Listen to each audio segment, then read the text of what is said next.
Greetings, I'm Solidus-Skully, and welcome to the final part of the Silent Hill 2 commentary. Well, now James knows what he must do, and as such our goal is to defeat the Pyramid Heads once and for all. One representing Mary, the other Eddie Dombrowski. And, well, unlike the previous battles with Pyramid Head, these ones can actually be defeated. Again, you have a much bigger area to play with this time around, so basically use your ramp poles, stay far away from them. Their spears are very ouchy because they will poke James, and will basically put him into hospital mode, so yeah, just keep your distance. Basically just give him the runaround, really. I will say this battle is a bit of a snoozer in some aspects, but again, don't let this lack of action fool you. I mean, the Pyramid Heads are powerful, they are quite dangerous, and well, again, if I can talk about anything... God damn, sorry. Again, if I can talk about Pyramid Head's symbolism throughout Silent Hill 2, again, it's obvious that they're meant... well, they're based on the town's executioners, obviously, hence why they appear in future games.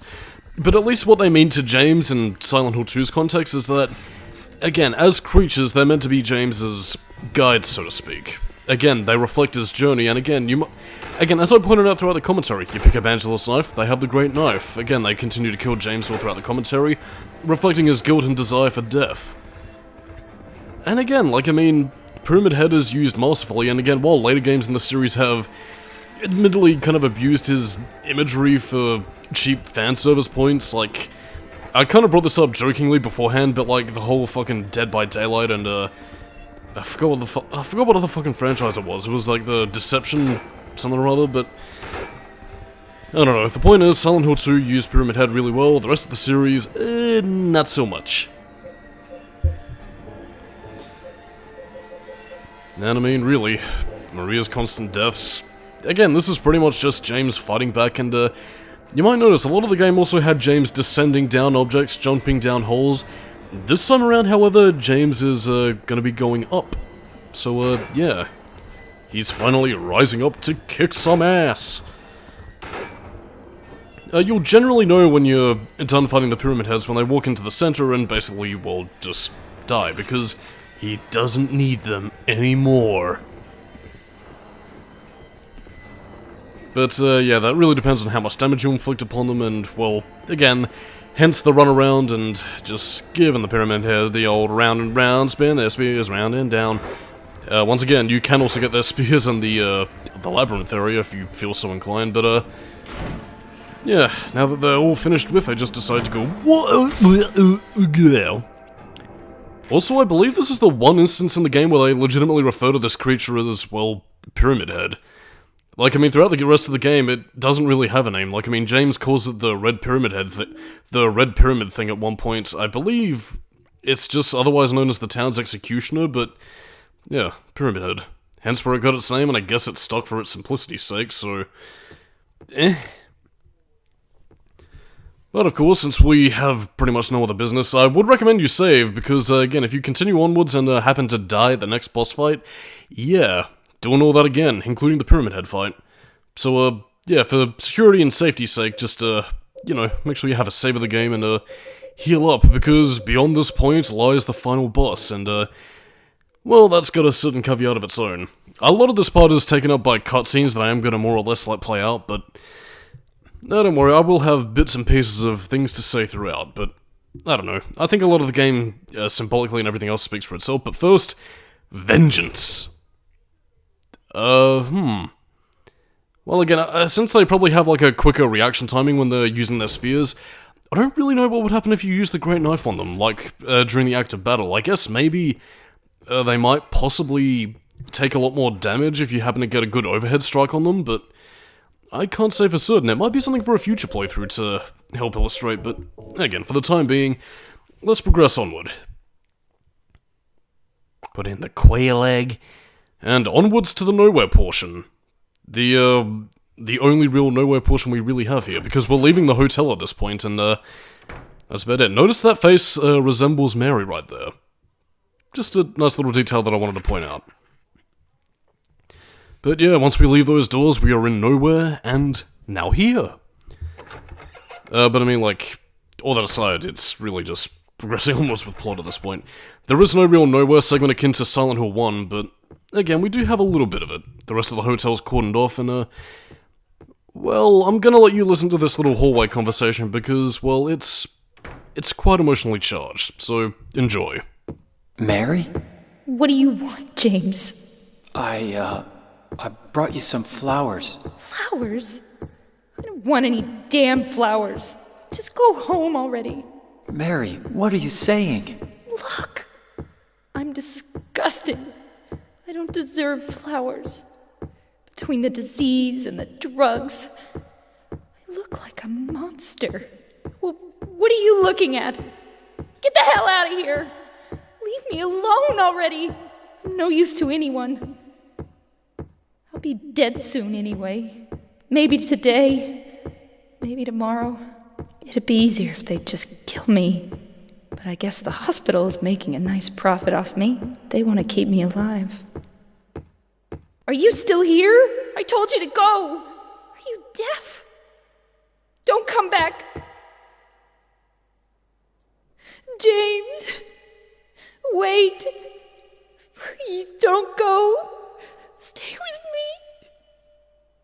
Don't leave me alone! I didn't mean what I said! Please, James!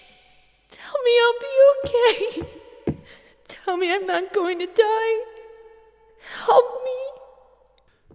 Again, it's eerily realistic the way in which they've written Mary's character to be, because, again, when you're suffering in sickness and, well, again, I'm speaking partially from experience here with certain family members of mine, but again, like, when you happen to be really sick, your emotions, and I think it's mainly because of the toll it takes not just on the body but the mind as well, again, you tend to react very differently than what you otherwise will because of what trauma can do to some people. Like, I mean, some people recede, but Mary, from what we've seen up to this point, was otherwise very sweet and caring, but again, you've seen how spiteful and hate-filled she can be towards James, but again, she's suffering, and with the knowledge that she's going to die, she just doesn't know how to process that, and again, like, I mean, this dynamic is just so well written, and, like, I mean, I know it's Pavlovian to say that Silent Hill 2 really nails it, but honest to goodness, this is just fantastic writing, and God, I think you can see why this game is one of my favourites of all time. Oh, and by the way, it's a point of no return, but in any case, it's the final boss time in. What is this? Mary? All happy and the healthy? Could it be we've at long last reached our goal? Let's find out. Mary?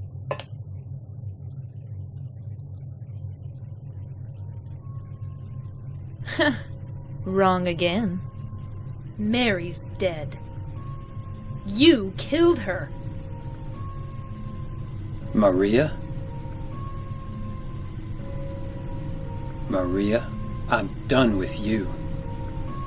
What do you mean? But I can be yours. I'll be here for you forever. And I'll never yell at you or make you feel bad. That's what you wanted. Now I understand. The problem is, you're not Mary. No, James. I won't let you. I'll never let you have your Mary back.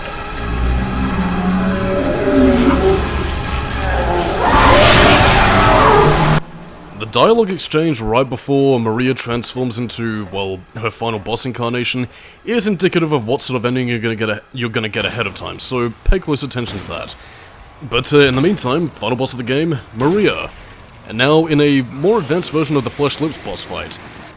She has more attacks. Her attacks are actually rather damaging, really. She has two forms of attacking. Her long-range attack is using the moths to basically swarm James, and you basically got a button mash in order to swipe him away. She also has a tendril, which she can use to choke James, which drains your health a lot quicker than the abstract daddies, so yeah, once again, button mash and try and desperately slip your way out of that. Best attacks I can really recommend for you is, well, the hunting rifle. Although there are other ways in which you can damage her significantly. The Great Knife, actually. But again, high risk, high reward. The Great Knife is a rather powerful beast. And the overhead, again, as you can see there, the overhead swipe can get her, but you gotta be quick, and her tendrils are rather fast, so Yeah, she'll attempt to choke James to try and whip him. Licorice whip. But again, if you're quick with a great knife, Mary goes down, and considering all that we've been through, all the trials and hardships, there was only ever one way this was ever gonna end. I'll discuss a bit more trivia about all this in the bonus video, but there's only one way this was ever gonna end. Maria, I don't need you anymore. Farewell.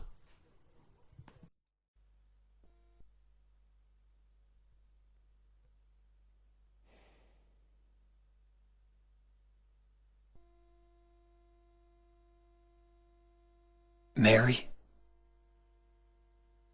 James.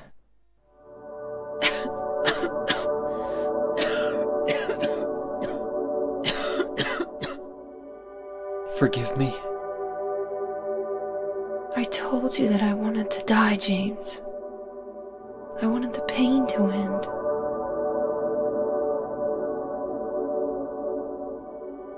That's why I did it, honey.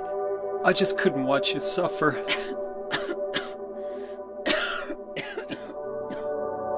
No.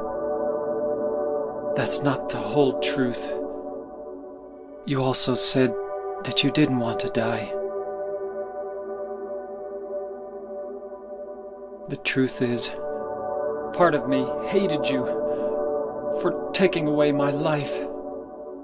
You killed me, and you're suffering for it.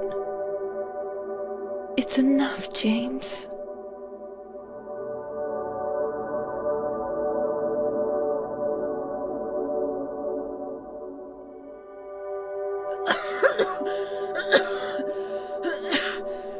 Mary?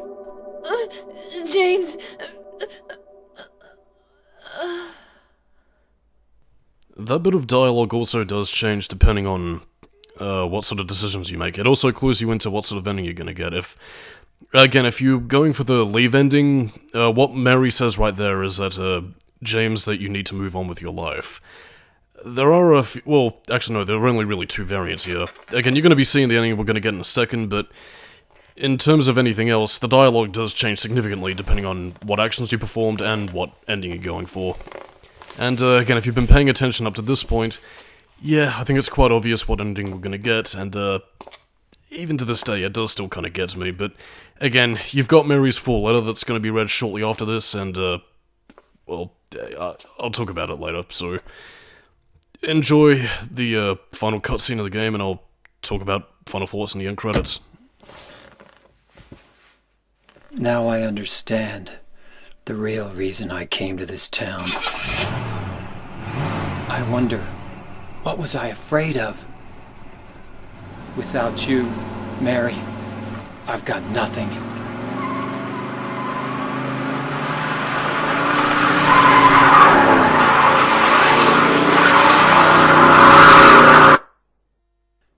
Now we can be together.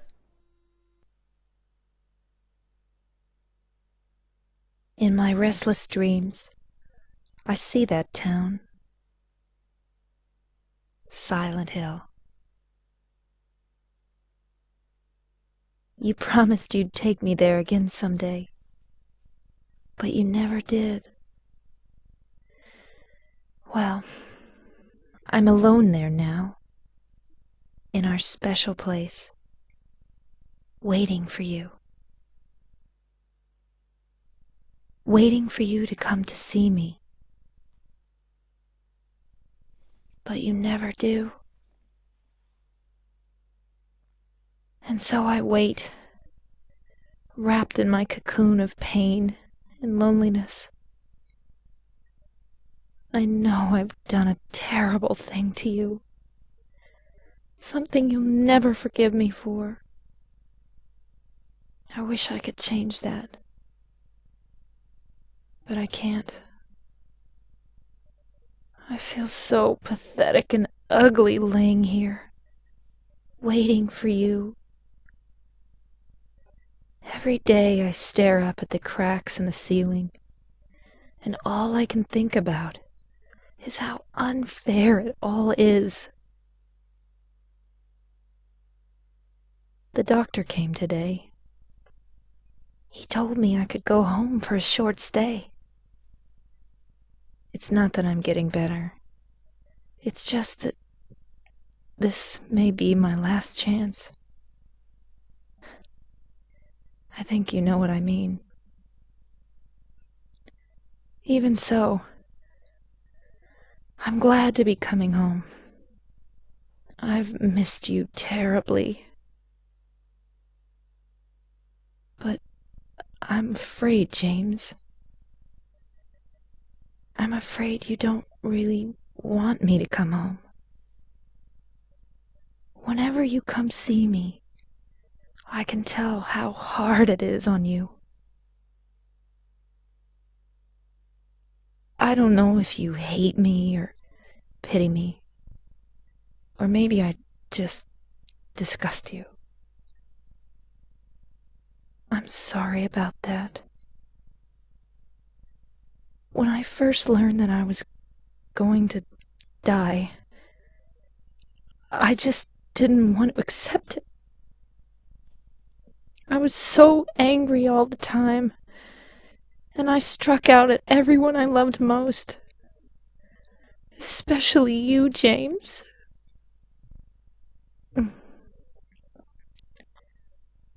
That's why I understand if you do hate me. But I want you to know this, James.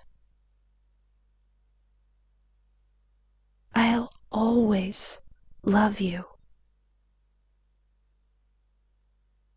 Even though our life together had to end like this, I still wouldn't trade it for the world. We had some wonderful years together. Well, this letter has gone on too long, so I'll say goodbye. I told the nurse to give this to you after I'm gone. That means that as you read this, I'm already dead. I can't tell you to remember me, but I can't bear for you to forget me. These last few years since I became ill, I am so sorry for what I did to you, did to us. You've given me so much, and I haven't been able to return a single thing. That's why I want you to live for yourself now. Do what's best for you, James.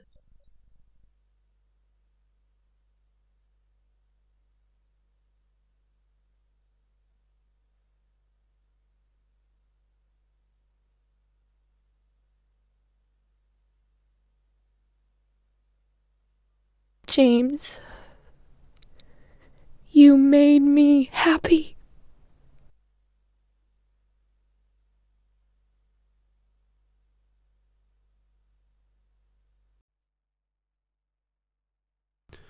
And so, that was Silent Hill 2. The in-water ending still gets to me. I'm not really sure if I'm gonna feel comfortable talking about this, but again, back when I was an incredibly depressed and angry teenager, this ending resonated with me more than any other. This and the ending of Sonic Adventure 2 broke me, and that's not something I expected from either game, but again, it does well to showcase the power of this game, man, that it can just speak from the heart, and I think it's also part of the reason why Silent Hill 2 resonates with a lot of people, regardless if they're into the extended Silent Hill franchise, or just like this one game in particular, for what it says to people. My inner Silent Hill fan does kind of deride people for, only looking at Silent Hill 2 as the one good game in the series and the rest is just some wacky survival horror crap, but again, Silent Hill 2 is a lightning in a bottle experience of its own, and I think it should be respected as such. Regardless of what your thoughts and feelings are on the series going forward, or just on this game, again, it's got its place in history, it's got its respect, and really, it's a fantastic game. Of course, as is usual with these Silent Hill commentaries, I am going to be showing off the other endings in a bonus video, as well as a few extra hidden goodies, so stay tuned for that one. As for my final thoughts on the game itself, well, I made an entire review pretty much detailing all of that stuff, but again, I love this game. It does have a few minor drawbacks like the enemy reusal, you know, some of the locations being a little bit drab, like, you know, the normal world hospital, the labyrinth obviously. But again, minor detractions from an otherwise superb game, with a lot of areas, a lot of detail, a lot of fantastic gameplay opportunities really. I like the way the game handles the ending system for the most part, save for the in-water ending that does require a bit of a tall order from the player, but even in that case, like, I mean, if you follow the steps that, you know, were displayed in this commentary, again, you should be able to get it just fine. I mean, despite playing at low health being a bit of a bastard, you know, it's doable. I mean, I've said pretty much all I need to about the story. Again, it's one of my favorite games of all time for a reason, and again, like, I mean, if you can find the game for the PlayStation 2, PC, although I do hear that apparently the discs are a bit expensive nowadays for the installation and all that, but again, if you can find a copy of Silent Hill 2, I highly recommend you play it. Not the HD collection, because that version is shit. And, yeah, that's all I gotta say, really. By the way, I also really love this, Angel's Thanatos. Really good ending track, even if a bit simple. Heavy metal as fuck. As for commentaries right now, basically, Resident Evil Code Veronica should still be going on at this point, if it's not wrapping up around the same time as this. And as for commentaries in the future, I'll have to double check my list. If I have time, which I probably don't because the credits are coming to a close, so I guess on that note, stay tuned for future commentaries, and on that note, I'm Solidus-Skully, keeping new metal, and that was Silent Hill 2. Farewell, James Sunderland. I hope you're living in peace with Mary. Catch you dudes and dudettes later, and I'll see you next time. Bye-bye.